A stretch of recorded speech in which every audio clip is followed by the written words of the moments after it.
Stopping by woods on a snowy evening இந்த poem தான் பார்க்க போகிறோம். இது எழுதுனது வந்து Robert frost.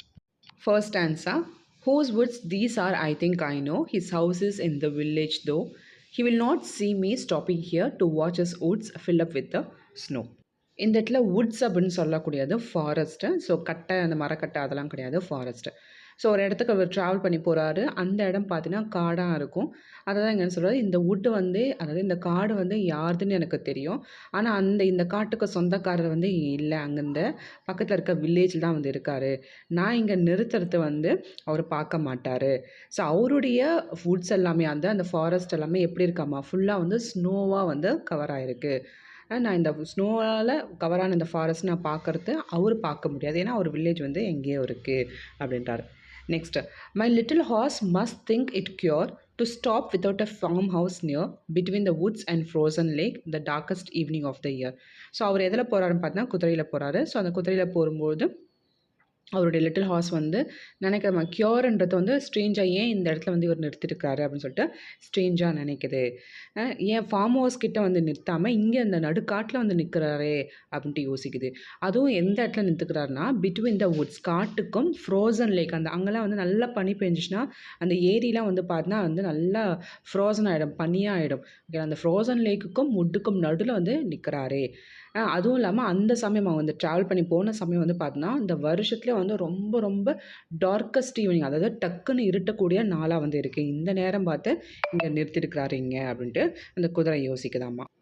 He gives his harness bells a shake to ask if there is some mistake. The only other sound the sweep of easy wind on downy flake.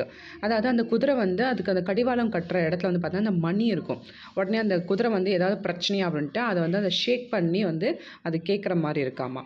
ஏதாவது mistake இருக்கா, ஏன் இங்கே நிறுத்திருக்கீங்க, இங்கே ஏதாவது மிஸ்டேக் இருக்கான்ற மாதிரி ஷேக் பண்ணுதாமா.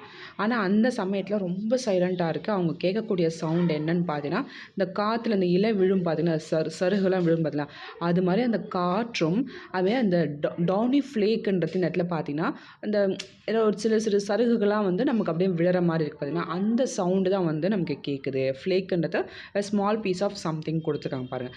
ஸோ அதெல்லாம் விழற sound கேட்குது. அப்போ அந்தளவுக்கு வந்து ரொம்ப அமைதியாக இருக்குது.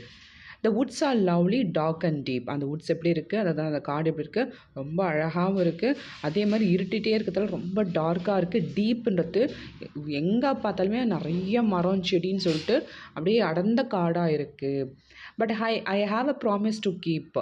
யாருக்கு, இவருக்கு வந்து அந்த போயமில் இந்த பர்சனுக்கு வந்து என்னம்மா ஒரு எனக்கும் ப்ராமிசஸ் இருக்குது. ப்ராமிசஸ்ன்றது அவர் செய்யக்கூடிய கடமைகள். யாருக்காவது ஏதாவது நான் செஞ்சு தரேன், இல்லை அவருடைய வாழ்க்கையில் இப்போ ஒரு குடும்பம் குட்டின்னு இருந்தால் அவங்களுக்கு ஒரு இதை வந்து பண்ணணும், நம்மளுடைய ரெஸ்பான்சிபிலிட்டியை வந்து சாட்டிஸ்ஃபை பண்ணணும். ஸோ எனக்கு இந்த வேலை இருக்குது. இந்த அழகான காடை பார்த்துட்டு நிறுத்தினார்.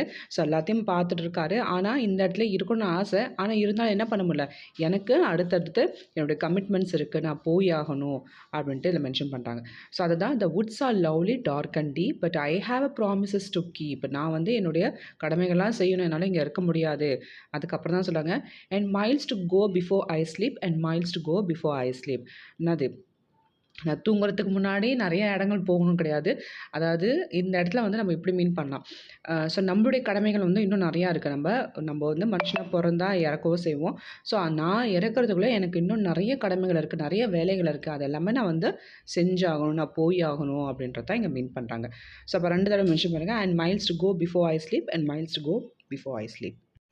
அபவுட் தி ஆத்தர் பற்றி பார்க்கலாம். ராபர்ட் ஃப்ராஸ்ட் வந்து பார்த்தீங்கன்னா 1874 பிறந்தா 1968 வந்து இறந்துருக்காரு. இவர் வந்து ஒரு அமெரிக்கன் போயட். இவருடைய போயம் எல்லாம் வந்து பார்த்தீங்கன்னா ரொம்ப ரியலிஸ்டிக்காக இருக்குமோ, அதுவும் இந்த ரூரல் லைஃப் சார்ந்த அந்த போயம்ஸாக இருக்கும் அப்படின்றாங்க. கிராமப்புற வந்து சார்ந்த போயம்ஸாக வந்து இருக்குன்றாங்க. ஸோ 26 மார்ச் 1874 பிறந்திருக்காரு. ஒரு 40 வருஷம் வந்து ஒரு அன்னோன் என்டிட்டியில் வந்து ஒர்க் பண்ணியிருக்காரு. அதாவது அறியப்படாத ஒரு நிறுவனம்னு சொல்லுவாங்க, ஓகேங்களா. அதாவது அந்தளவுக்கு ஒரு ப்ராப்ளமும் கிடையாது. ஸோ அது போன்ற ஒரு என்டிட்டியில் ஏதோ ஒரு 40 வருஷம் அங்கே வந்து வேலை செஞ்சுருக்காரு. அது மட்டும் இல்லாமல் இவர் கிட்டத்தட்ட 4 புலிட்சர் ப்ரைஸ் வந்து வாங்கியிருக்காரு போயட்ரிக்காக. அந்த போயம்லாம் நான் மென்ஷன் பண்ணுற கண்டென்ட்டில். ஸோ 4 புலிட்சர் ப்ரைஸ் வந்து ராபர்ட் ஃப்ராஸ்ட் வாங்கியிருக்கிறாரு. அது மட்டும் இல்லாமல் இவர் வந்து பிரசிடென்ட் ஜான் எஃப் கென்னடியுடைய இனாகுரேஷனுக்கு வந்து ஸ்பெஷல் சீஃப் கெஸ்ட்டாகவும் போயிருக்காரு. ஸோ அமெரிக்காவுடைய அன்அஃபிஷியல் போயட் லாரட்னு சொல்லிட்டு இவர் அறிவிச்சிருக்காங்க. The unofficial poet laureate of the United States யாருன்னு கேட்டாங்கன்னா ராபர்ட் ஃப்ராஸ்ட் அவர்கள்.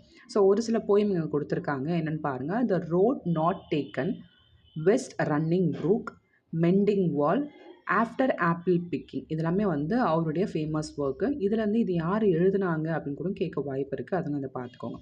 ஸோ நம்மளுடைய former prime minister Jawaharlal Nehru வந்து என்ன பண்ணியிருக்காரு, இந்த போயமில் இருக்க லாஸ்ட் 2 லைன்ஸை வந்து நல்ல பிளாக் லெட்டர்ஸ் எழுதி அந்த அவருடைய டெஸ்கில் வந்து வச்சுருப்பாராம்மா.